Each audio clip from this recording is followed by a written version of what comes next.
Hey. Bonjour. Vous entendez ce bruit? Est-ce que vous l'entendez? Ouais. C'est le bruit de ma première vidéo YouTube. Du coup, pour commencer, je trouvais ça important de me présenter quand même. Je peux pas arriver comme ça et raconter ma life. Mais tu sors d'où? T'es qui? C'est-à-dire, cette vidéo est faite pour ça. Du coup, vous m'avez posé des questions sur Instagram et j'ai tout noté dans un petit carnet que j'ai eu d'ailleurs dans un coffret maquillage Too Faced. Je le trouve trop mignon. Donc j'ai tout noté et puis bah c'est parti. Déjà tout d'abord, comment ça va? Bah écoutez, ça va, j'ai un peu chaud mais non, ça va. Et vous? Dites-moi en commentaire comment ça va. Tu t'appelles comment? Cette phrase me fait penser à la vidéo TikTok. Tu t'appelles comment?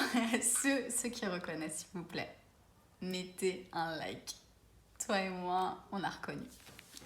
Alors moi, je m'appelle du coup Camilla. Tu as quel âge? J'ai 24 ans, j'ai réfléchi. J'ai 24 ans et je suis née le 19 avril 96. Tu mesures quelle taille? Oula, je suis très petite, je fais 1m60. Voilà, je suis petite, je suis pas grande. Hein. Si un jour on se rencontre, ne t'étonne pas de ma petite taille. Quelle étude fais-tu? Alors, où as-tu fait? Alors, j'ai fait un bac scientifique que j'ai eu avec une petite mention assez bien. J'ai été pas mal fière. Ensuite, après ce bac, je suis partie à la fac. J'ai perdu quelques années à la fac parce que voilà, moi, tant qu'il n'y a pas des profs derrière moi qui me disent fais tes devoirs, etc., il y a un contrôle, etc., je ne fais rien. J'ai besoin qu'on me pousse pour faire les choses. Donc du coup, j'ai perdu 2-3 années à la fac. Et finalement, je me suis orientée vers un DUT technique de commercialisation. Donc là, je suis en 2e année. Et c'est la dernière année du coup de ce DUT. Je suis en plein mémoire, plein partiel. J'ai rendu mon mémoire hier, justement, et je fais ma soutenance dans la semaine.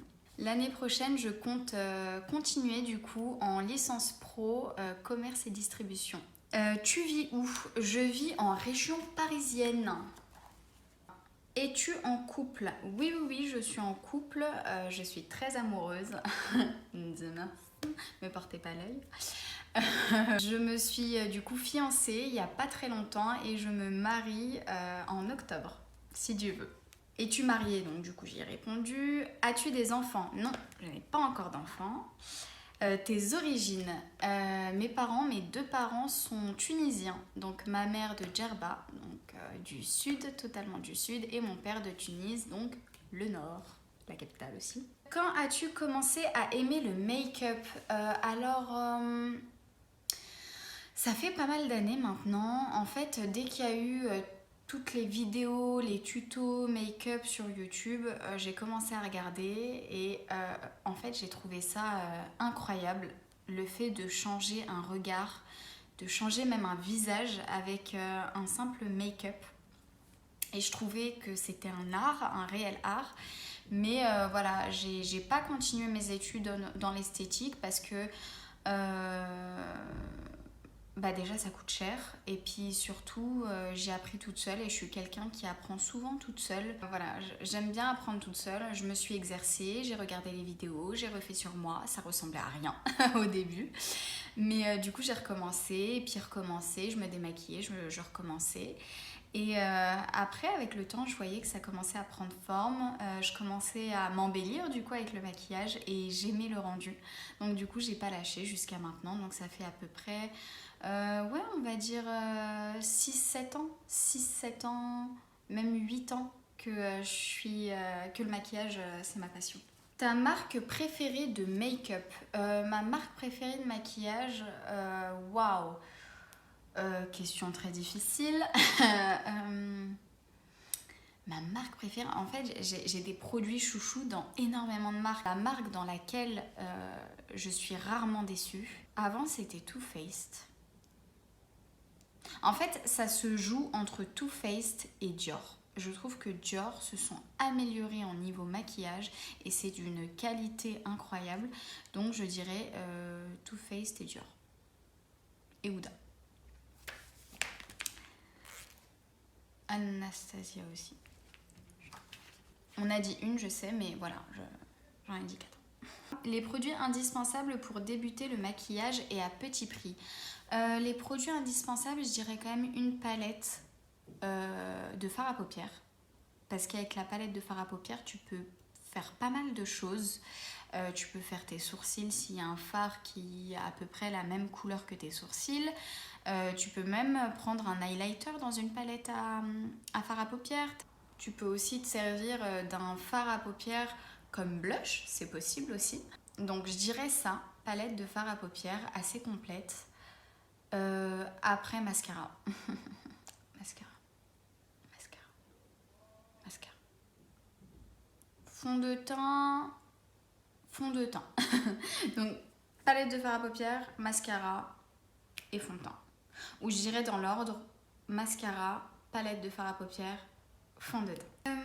Les pinceaux. Oula, n'oublions pas les pinceaux. Les pinceaux hyper importants. Sans outils, on ne peut rien faire. Les pinceaux, très très importants. Quelles sont tes passions? Mes passions, donc déjà, il y a le maquillage. Il y a la nourriture. Ma passion. La nourriture, oh my god. N'en parlons pas, c'est mieux. Ça va me donner faim. Déjà, tout ce qui est paranormal, j'adore ça. Je passe pas, je crois, une journée sans regarder une vidéo, soit une vidéo paranormale ou alors une vidéo de tueur en série. Oui, c'est bizarre, je le sais. Je sais qu'il y a des gens comme moi aussi. Je dirais les choses à sensations fortes. Ouais, les choses à sensations fortes. Donc ça peut être de tout, un karting, les manèges à sensations fortes aussi. Ça, je kiffe. Après, ça dépend lesquels. Ceux qui tombent dans le vide, ça me retourne l'estomac, je peux plus. Je suis trop vieille pour ces conneries. Depuis quand travailles-tu chez Sephora?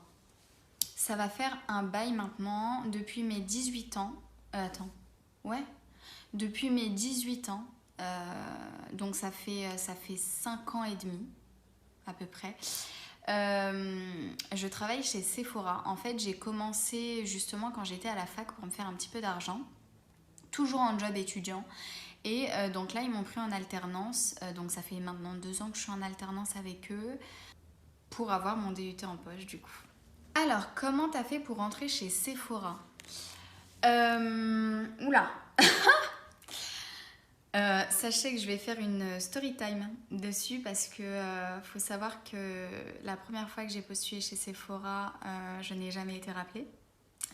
Donc je vais faire une story time dessus pour vous prouver qu'il ne faut jamais baisser les bras et toujours rebondir. Il faut pas se dire oh non zut je serai jamais acceptée. Non, moi j'ai été refusée et d'ailleurs pendant la story time je vous raconterai comment la fille de Sephora m'a parlé. Ça aurait pu vraiment me démotiver à fond. Et franchement, je vais pas vous mentir, ça m'a complètement démotivée. Je pensais que j'allais jamais travailler chez Sephora du coup. Mais voilà, le destin a fait que et quand on veut, on peut. Il faut le vouloir. Ce que je vous conseille pour entrer chez Sephora, là ça fait 5 ans que j'y suis, j'en ai vu passer des CV et j'entends les responsables parler. Donc je sais à peu près ce qu'ils recherchent. Il faut que tu sois super bien maquillée, cheveux attachés, habillée en noir. De façon à rappeler la tenue Sephora. Souriante, avec un bon CV, une bonne lettre de motivation, pardon. Et go, tu te rends dans tous les Sephora près de chez toi. Le plus possible, tu déposeras ton CV, mieux ce sera. Et le plus tu mettras les chances de ton côté pour avoir une réponse positive. Comment t'es venue l'idée de commencer TikTok et YouTube? Alors TikTok c'était pendant le confinement, je connaissais pas du tout cette application. Et du coup je faisais des vidéos comme on voit sur TikTok. J'ai commencé les tutos make-up, comme je fais encore aujourd'hui. Et en fait un jour je me suis dit mais attends, avec tout ce que je vis chez Sephora, en fait je vous raconte. Sur Snapchat, il y a quelques années, je faisais des stories acting de clientes et vendeuses pour raconter la cliente sur laquelle je suis tombée le jour même. Je sais pas si vous me comprenez. Bref, je voyais mes potes qui me disaient tu m'as fait vraiment rire, il n'y a pas des gens comme ça, c'est impossible et tout. Et je me suis dit mais attends, faudrait que je fasse ça aussi sur TikTok pour que les gens ils voient un peu sur quel genre de cliente on peut tomber, tu vois. Et donc du coup, j'ai commencé et ça a pris une ampleur. Ma première vidéo cliente, sketch cliente et conseillère, elle a fait, il me semble, 2 millions de vues ou 1 million de vues.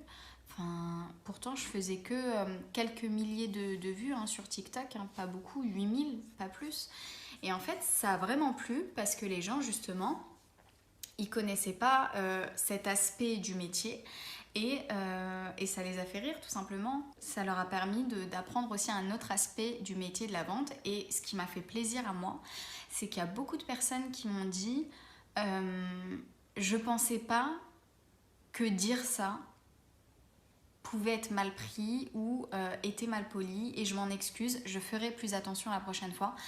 Et franchement, vous, quand vous entrez dans un magasin, vous avez l'impression que la vendeuse, enfin la vendeuse, vous la voyez qu'une fois.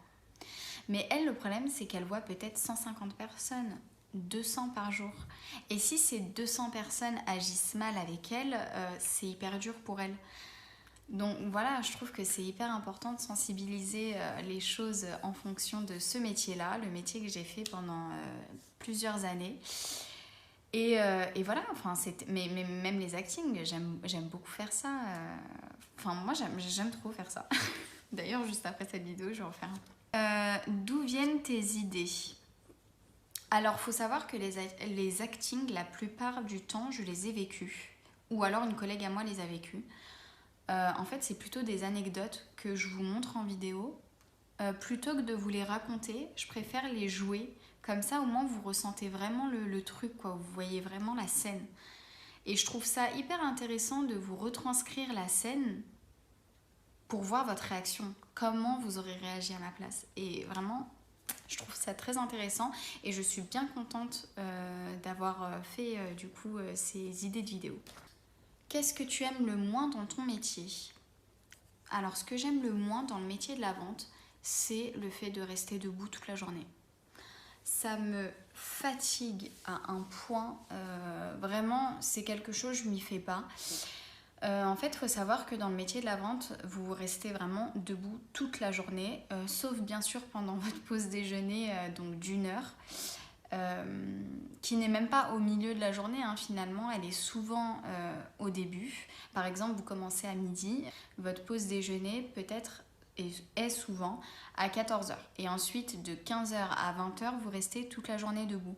Et moi, c'est ces plusieurs heures-là d'affilée qui me tuent en fait. Ça m'a fait pas mal de varices dans les jambes. Mais bon, il y a pire dans la vie, on s'entend bien. Mais pour moi, c'est vraiment ce qui est le plus dur dans le métier de la vente. C'est le fait de rester debout. Qu'est-ce que tu aimes le plus dans ton métier? Ce que j'aime le plus, je pense, hein, c'est le partage de connaissances avec les clientes et les clients. En fait, moi, je vais vous partager du coup mes connaissances en maquillage, mais vous allez me partager aussi votre manière de vous maquiller.